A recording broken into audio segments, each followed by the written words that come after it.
राजस्थान के मकराना क्षेत्र के इटावा लाखा गांव के निवासी नौजवान सुरेंद्र की हत्या सिर्फ इसलिए कर दी गई क्योंकि उसकी 21 वर्षीय पत्नी रेखा को किसी दूसरे नौजवान से प्यार हो गया, जबकि रेखा कभी भी अपने पति के साथ अब तक रही भी नहीं।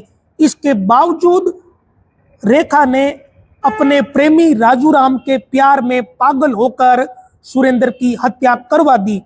सुरेंद्र व रेखा की शादी वर्ष 2018 में हुई थी, लेकिन दोनों का मुकलावा नहीं हुआ था और वर्ष 2020 में रेखा कुचामन सिटी में किराए का कमरा लेकर कोचिंग करने लगी। इसी दौरान वो शादीशुदा होने के बावजूद राजूराम के संपर्क में आ गई। यहाँ दोनों प्यार में पड़ गए। वर्ष 2022-23 में रेखा ने बीएससी क्लियर कर ली। रेखा और राजूराम के बीच पनपा ये प्यार भविष्य में कितनी बड़ी मुसीबत लेकर आएगा, शायद इसके बारे में किसी को अंदाजा भी नहीं था।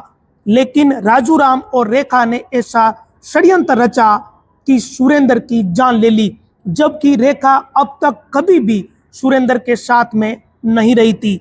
जब सुरेंद्र की राजूराम व उसके दोस्त ने मिलकर हत्या कर दी, तो इसके बाद महाराष्ट्र में अपने पिता के साथ रह रही रेखा फ्लाइट से अपने ससुराल पहुंची और विलाप किया, जैसा कि पति की मौत के बाद महिलाएं विलाप करती है, जिन्हें वास्तव में दुख होता है।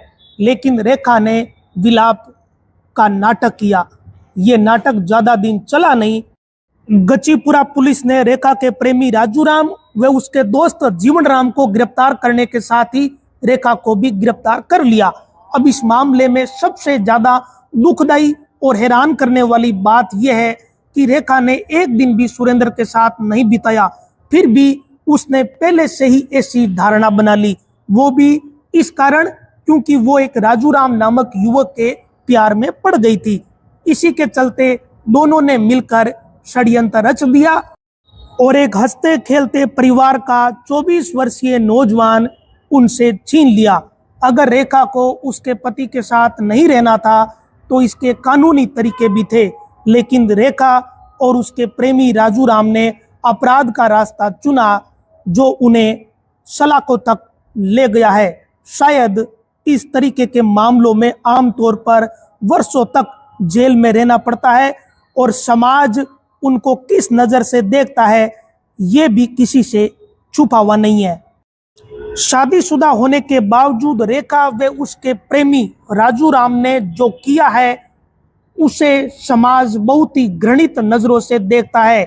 ऐसे मामलों में ना तो समाज में कोई जगह है और ना ही कानून की नज़र में। इधर गचीपुरा पुलिस ने जब इस मामले का पटाक्षेप किया तो पुलिस जिंदाबाद के नारे भी लोगों ने लगाए। लोगों का कानून में विश्वास भी बढ़ा है, क्योंकि परिवार तो इसे साधारण एक्सीडेंट मान रहा था, लेकिन पोस्टमार्टम रिपोर्ट के बाद पुलिस चौंकी। फिर पुलिस ने पड़ताल की तो मासूम सी दिखने वाली रेखा का घृणित चेहरा पुलिस के सामने आया और इसके बाद पुलिस ने खुलासा किया तो सब चौंक गए।